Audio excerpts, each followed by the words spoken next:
2 minggu kemudian. Bagaimana, Yo? Apakah sudah ada titik terang tentang jati diri Marissa? Tanya Marcelo ketika mereka sedang berada di ruang pribadi lelaki itu. Saya masih menunggu kabar dari anak buah saya yang masih berada di sana, Tuan. Ya, semoga saja hari ini mereka membawa kabar baik untuk Nona Marissa. Tiba-tiba pintu terbuka dan nampaklah wajah cantik Marissa mengintip dari balik pintu dengan wajah sumringah. Sudah siap? Tanya Marcelo sembari melemparkan senyuman manisnya kepada istri kecilnya itu. Ya, aku sudah siap. Baiklah. Sebaiknya kita berangkat sekarang, Yo. Marcelo berjalan menghampiri Marissa dan menuntun gadis itu berjalan menuju halaman depan. Sedangkan Yo masih setia mengikuti pasangan itu dari belakang. Hari ini Marcelo dan Marissa ingin memilih cincin pernikahan untuk mereka berdua. Pernikahan mereka akan dilaksanakan minggu depan. Semua persiapan lainnya sudah rampung, tinggal menunggu hari hanya. Setelah 20 menit perjalanan, mereka pun tiba di depan sebuah toko perhiasan terbesar di kota tersebut. Kehadiran mereka segera disambut oleh sang pemilik toko dengan wajah sumringah. Selamat datang kembali, Tuan Marcelo. Lelaki parubaya tersebut mempersilakan Marissa dan Marcelo duduk di ruang tunggu. Tidak berselang lama, beberapa orang karyawannya datang dengan membawa ratusan model cincin pertunangan koleksi terbaik mereka. Marcelo meraihnya kemudian memperlihatkannya kepada wanita itu. Nah, Cha. Pilihlah yang mana saja yang kamu inginkan. Marissa mulai memilih-milih cincin tersebut dan mencobanya ke jari manisnya. Sang pemilik toko tersebut tipis ketika memperhatikan Marissa yang masih kebingungan memilih cincin-cincin tersebut. Nona, jika Anda ingin cincin yang berbeda, kami bisa membuatkan cincin sesuai keinginan Anda. Sama seperti Nona Sarah waktu lalu, ia membuat desainnya sendiri. Pemilik toko tersebut keceplosan. Ia lupa bahwa Sarah adalah mantan tunangan Tuan Marcelo. Sontak saja, Marissa melirik ke arah Marcelo yang sedang duduk di sampingnya dengan wajah malas. Sedangkan lelaki itu hanya bisa tersenyum kecut sambil menggaruk tengkuknya. Maafkan saya, Nona, Tuan. Saya keceplosan, ucap sang pemilik toko setelah menyadari kesalahan yang tidak sengaja ia lakukan. Tidak apa-apa, Pak. Santai aja, sahut Marissa. Marissa kembali memilih-milih, hingga akhirnya ia menemukan sebuah cincin sederhana dengan satu buah berlian kecil di atasnya. Aku mau yang ini, seru Marissa sembari memperlihatkan cincin itu kepada Marcelo. Marcelo menautkan kedua alisnya sambil menatap cincin sederhana yang sekarang ada di telapak tangannya. Kamu serius? Ya, sangat serius. Marcelo tidak habis pikir, ia kira Marissa akan memilih cincin termahal dan terbaik di toko tersebut, tetapi ia salah. Gadis itu malah memilih sepasang cincin sederhana yang hanya berhiaskan berlian kecil di atasnya. Cincin pernikahan itu selalu dikenakan setiap saat, dan aku tidak ingin yang terlalu, wah. Selain ribet, juga akan mengganggu aktivitasku. Apalagi modelnya ala-ala Sarah, galah, tutur Marissa. Marcelo menyunggingkan sebuah senyuman hangat untuk Marissa. Baiklah kalau begitu. Kami pesan ini dan jangan lupa kasih namaku dan Marissa di dalamnya, titah Marcelo. Baiklah, Tuan. Setelah selesai memilih cincin pernikahan untuk mereka, Marcelo mengajak Marissa kembali ke mansion. Marissa memperhatikan sepanjang jalan yang ia lewati. Ia melihat jejeran warung makan yang berjejer di pinggir jalan. Tiba-tiba saja Marissa mencium aroma sup ayam yang begitu menggugah seleranya. Ia bahkan meneguk ari liurnya hanya dengan membayangkan rasa sup ayam tersebut. Dad, aku lapar, ucapnya tiba-tiba. Marcelo tersenyum seraya menoleh kepada Marissa yang masih memperhatikan jalan. Baiklah, kita makan di restoran favoritku. Tahan sebentar ya, tempatnya tidak jauh dari sini, kok. Bukan. Marissa menghadap ke arah Marcelo sambil menggelengkan kepalanya dengan cepat. Berhenti, Om Yo. Titah Marissa sambil menepuk jok mobil yang diduduki oleh Yo. Yo menepikan mobilnya kemudian berhenti di sana. Tiba-tiba aku ingin makan sup ayam, Dad. Dan aroma wanginya sampai memenuhi seluruh penciuman Ica sekarang, ucap Marissa sambil mengendus-endus aroma sup ayam yang terus menggodanya. Marcelo dan Yo saling tatap. Mereka kebingungan melihat perilaku Marissa saat itu. Apa kamu mencium aroma sup ayam, Yo? Tanya Marcelo sambil mencari-cari aroma sup ayam yang dimaksud oleh Marissa. Yo menggelengkan kepalanya. Tidak, Tuan. Ada. Mungkin hidung kalian lagi mampet, gerutu Marissa karena kedua orang itu menatapnya dengan tatapan aneh. Marissa keluar dari mobil dan mencari warung yang menjual sup ayam tersebut. Marcelo mengikuti wanita itu dari belakang sambil memasang wajah masam. Cah, apa tidak sebaiknya kita makan sup ayamnya di restoran saja? Ajak Marcelo. Tidak mau, Ica yakin rasanya pasti berbeda, sahut Marissa sambil terus melangkahkan kakinya melewati deretan warung pinggir jalan. Hingga akhirnya langkahnya terhenti pada sebuah warung yang menjual sup ayam tersebut. Nah, ini dia, seru Marissa. Marissa meraih tangan Marcelo kemudian memasuki warung kecil tersebut dan mengajak lelaki itu untuk duduk di sebuah bangku panjang yang terbuat dari kayu. Dengan sangat terpaksa, Marcelo pun duduk di sana sambil memasang wajah masam. Kamu tidak sedang mempermainkan Dedi, kan, Cah? Kesalnya. Tidak, Dad. Aku serius dan aku ingin makan di tempat ini, ucapnya dengan wajah semeringah. Yo memarkirkan mobilnya tepat di samping warung kecil tersebut, di mana Marcelo dan Marissa sedang menunggu pesanannya. Yo, duduklah di sini, titah Marcelo sembari menepuk ruang kosong yang ada di sampingnya. Yo pun mengangguk dan mengikuti perintah Marcelo. Tidak berselang lama, pesanan mereka pun tiba. Satu porsi untuk Marissa, satu porsi untuk Marcelo dan satu porsinya lagi untuk Yo. Marissa begitu bersemangat menyambut pesanannya. Ia segera meraih sendok dan garpu yang telah tersedia di atas meja kemudian mulai menyantapnya. Marcelo memberi isyarat kepada asistennya itu untuk mulai mencicipi sop ayam tersebut sebelum dirinya. Ini pertama kalinya bagi seorang Marcelo duduk di warung makan dan memakan makanan di pinggir jalan. Sebenarnya bukan hanya Marcelo, ini pun pertama kalinya Yo menikmati makanan pinggir jalan seperti itu. Berbeda dengan Marissa yang memang sudah terbiasa dengan kehidupan sederhananya. Dengan ragu-ragu, Yo memulai suapan pertamanya. Marcelo dengan serius memperhatikan ekspresi Yo saat itu. Bagaimana, Yo? Tidak buruk, Tuan. Marissa terkekeh mendengar obrolan kedua lelaki tersebut. Ya ampun, tuan-tuan, nikmatilah.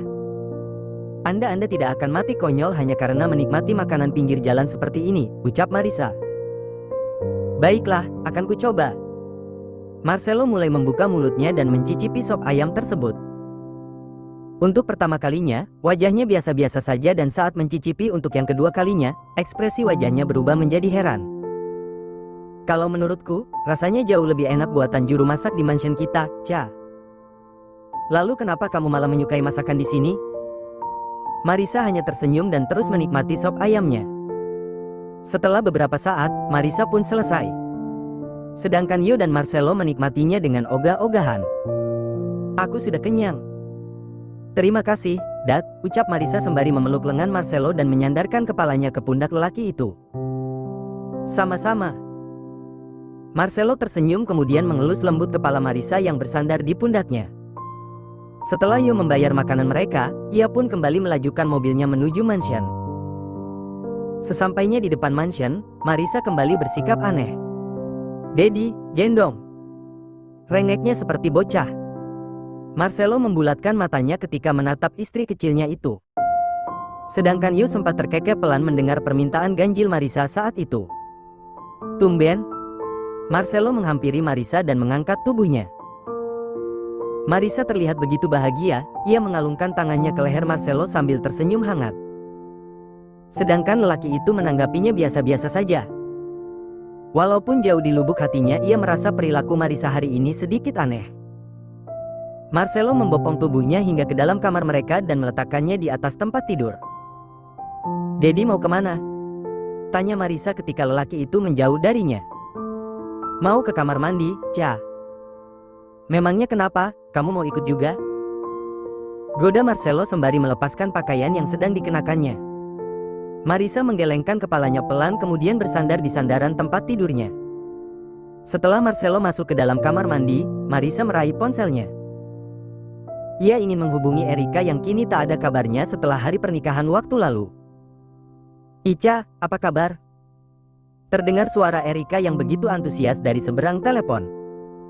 Heh, pengantin baru. Saking asiknya sama Pak Fatan, sahabatnya sampai dilupakan, kesal Marisa. Bukan begitu, Ica sayang. Seminggu setelah hari pernikahan, aku dan Fatan sempat tinggal di desa karena ibu mertuaku yang minta dan sekarang aku dan Fatan berencana tinggal di kota Tuan Marcelo. Teriaknya kegirangan. Serius? Marisa pun tidak kalah senang mendengarnya. Ya, Ca. Fatan kan masih ngajar di sana. Jadi, mau gak mau kami pun harus tinggal di sana juga. Wah, berarti kita bisa ketemuan setiap saat, dong. Secara kita, kan berada di kota yang sama. Mana jaraknya gak jauh juga, ucap Marisa. Tang siali ngerinya. Rencanamu memang hebat, Fatan bahkan tidak bisa berkutik malam itu, Baha. Erika tergelak karena mengingat malam pertamanya bersama sang suami.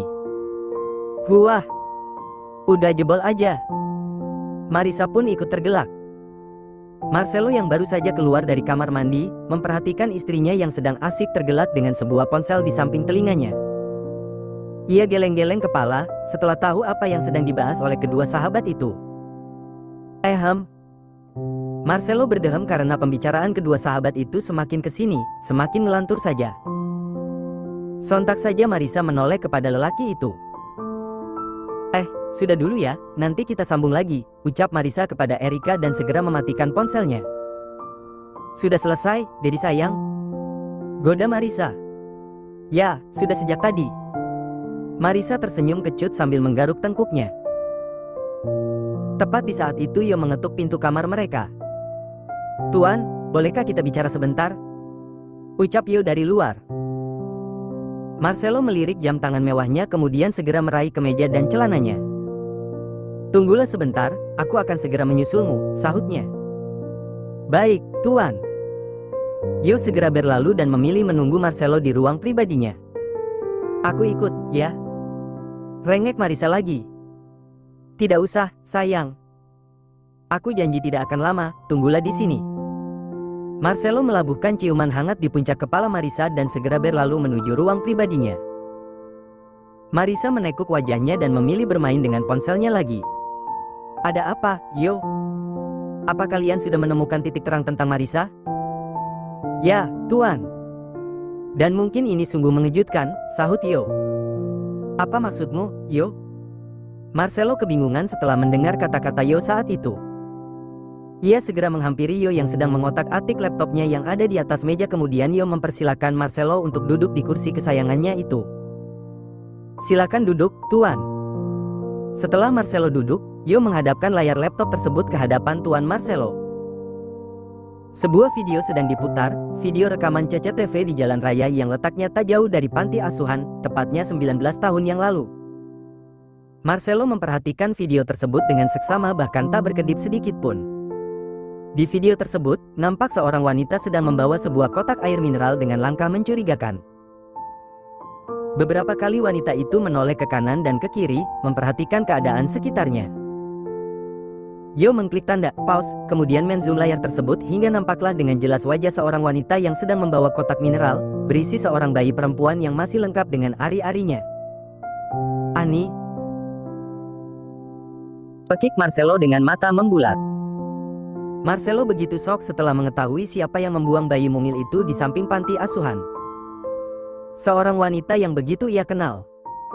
Wanita yang selama ini ikut merawat dan menjaga Marisa sejak bayi hingga sekarang. Ternyata Ani.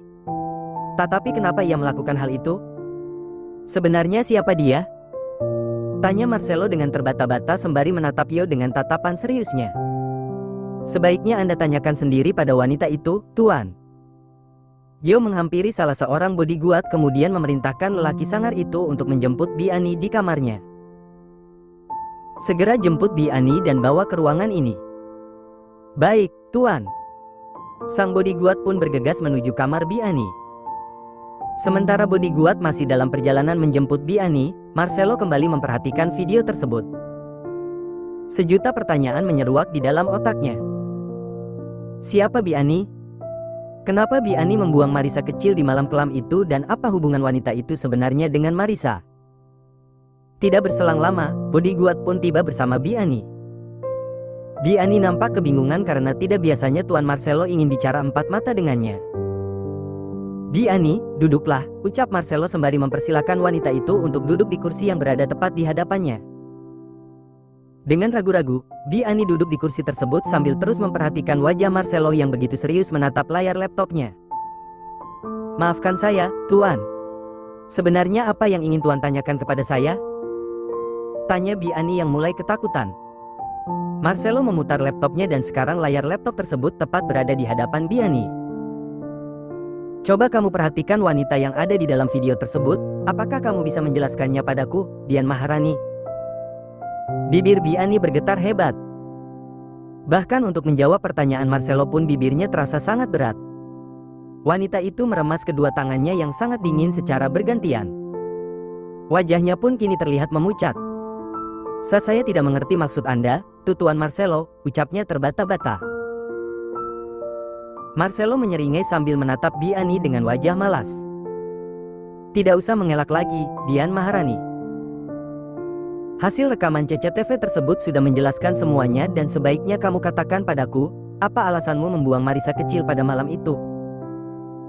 Dan satu lagi, sebenarnya apa hubunganmu dengan bayi mungil itu?" Diani terdiam sejenak sambil mengingat-ingat kejadian 19 tahun silam. Wajahnya murung dan matanya terlihat berkaca-kaca. Sedangkan Marcelo dan Yu sudah tidak sabar menunggu jawaban dari wanita itu. "Nyonya Dian Maharani, sebaiknya Anda ceritakan saja yang sebenarnya, agar masalah ini cepat selesai. Anda tidak ingin, kan kasus ini kami lanjutkan ke pihak yang berwajib?" ancam Yo. Diani mendongak kemudian menatap Yo yang kini sedang menyeringai licik kepadanya. Wanita itu seakan sudah tidak punya pilihan lain selain mengungkapkan kisah yang sebenarnya. "Ya, Tuan Marcelo. Saya mengaku, sayalah orang yang telah membuang bayi mungil di samping panti asuhan pada malam itu," jawab Diani dengan kepala tertunduk menghadap lantai. Marcelo dan Yo saling melempar senyum. Mereka merasa puas karena pada akhirnya Diani mengakui semuanya. "Tetapi, bolehkan saya meminta sesuatu kepada Anda, Tuan Marcelo?" "Apa itu?" "Saya bersedia menceritakan semuanya, tetapi Anda harus berjanji untuk tidak menceritakan hal ini kepada Nona Marisa." "Saya tidak ingin Nona Marisa membenci saya, Tuan," lirihnya. Marcelo menautkan kedua alisnya setelah mendengar permintaan wanita itu. "Marisa patut membencimu, Dian Maharani. Karena kamu adalah orang yang sangat jahat, yang sudah membuang dirinya pada malam itu," sahut Marcelo. Tubuh Diani bergetar hebat. Terdengar isak tangis di balik wajahnya yang tertunduk. "Sebenarnya ini bukan keinginan saya, Tuan Marcelo. Saya terpaksa melakukan itu karena..." Ucapan wanita itu kembali terjeda karena tangisnya semakin menjadi. Yo berkali-kali menyerahkan tisu kepada wanita itu, tetapi percuma saja. Air matanya terus meluncur dari kedua sudut mata Diani. Sebenarnya, Diani mulai mengingat-ingat kejadian kelam, 19 tahun yang lalu, di mana ia membuang Marisa di samping panti asuhan. Flashback on. Malam itu Dian Maharani, Ani, gadis cantik berusia 18 tahun, sedang kebingungan di dalam kontrakan sempitnya. Wajahnya memucat akibat menahan rasa sakit yang amat sangat di perutnya yang membesar.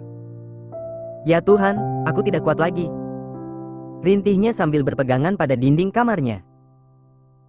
Cairan keruh bercampur darah itu terus keluar di antara kedua kakinya. Ia ingin meminta tolong pada tetangga-tetangganya, tetapi ia malu. Warga di sekitar kontrakannya pun tidak ada yang menyadari bahwa dirinya sedang hamil.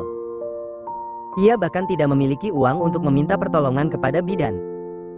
Dian, Ani, pasrah akan nasibnya dan juga bayi yang akan segera keluar dari rahimnya.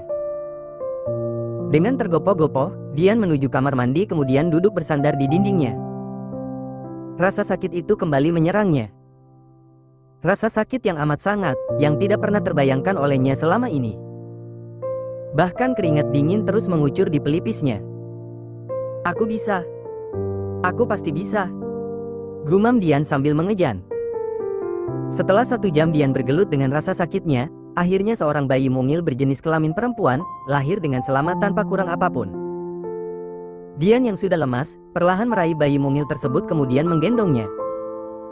Ia menatap bayi cantik, berhidung mancung dan dengan rambut tebal itu sambil tersenyum kecut. "Kamu cantik sekali, Nak." Hidung dan bentuk matamu persis seperti ayahmu, gumam Dian sembari mengelus lembut pipi mungil bayi cantik itu.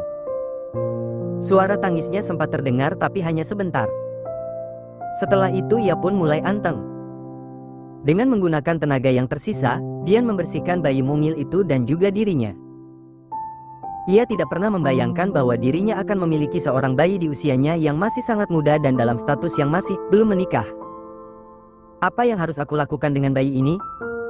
Aku tidak mungkin merawatnya. Apa yang akan dikatakan oleh paman dan bibiku di kampung? Gumamnya. Tiba-tiba saja terlintas dipikirkannya ide gila yang tidak pernah terpikir sama sekali olehnya.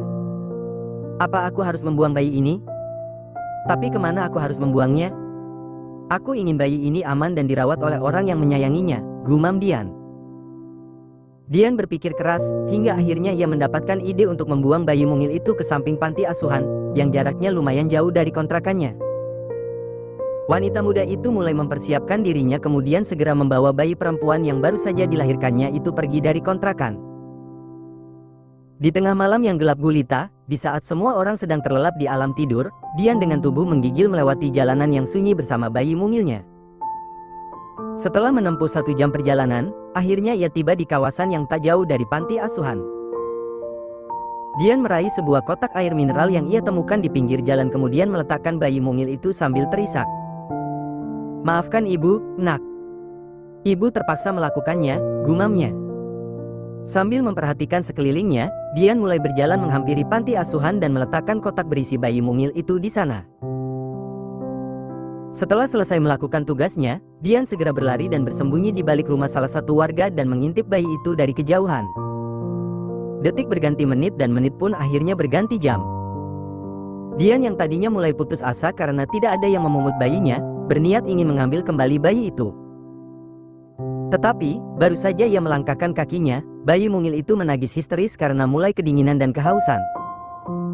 Dian mengurungkan niatnya dan tetap mengintip dari balik rumah warga. Hingga akhirnya, seorang wanita keluar dari panti asuhan tersebut dan menghampiri kotak berisi bayi mungilnya.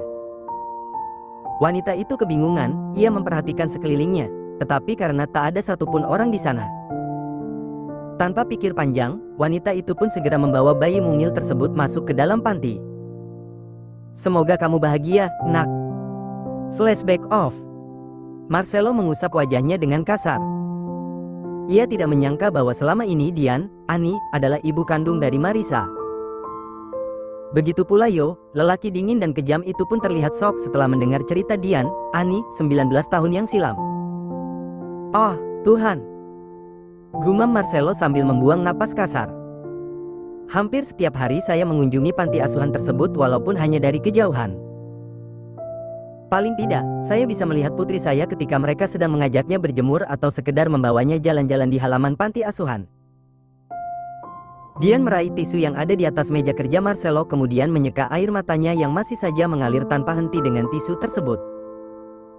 Hingga suatu hari Tuan Marcelo dan Nyonya Melinda berkunjung ke panti asuhan untuk mengadopsi bayi saya. Saat itu saya ketakutan, saya takut tidak dapat bertemu dengan putri saya lagi. Saya mencoba mendekati Nyonya Melinda dan menawarkan jasa sebagai babysitter. Dan saat itu saya merasa sangat beruntung karena Nyonya Melinda adalah wanita yang baik. Ia bersedia menerima saya dan memperkerjakan saya sebagai babysitter yang akan membantunya mengurus Marissa kecil, lanjut Dian sambil mengusap air matanya. Jadi, siapa sebenarnya ayah kandung Marissa? Tanya Marcelo. Dian terdiam. Terlalu sulit untuknya mengungkapkan siapa ayah kandung Marissa yang sebenarnya.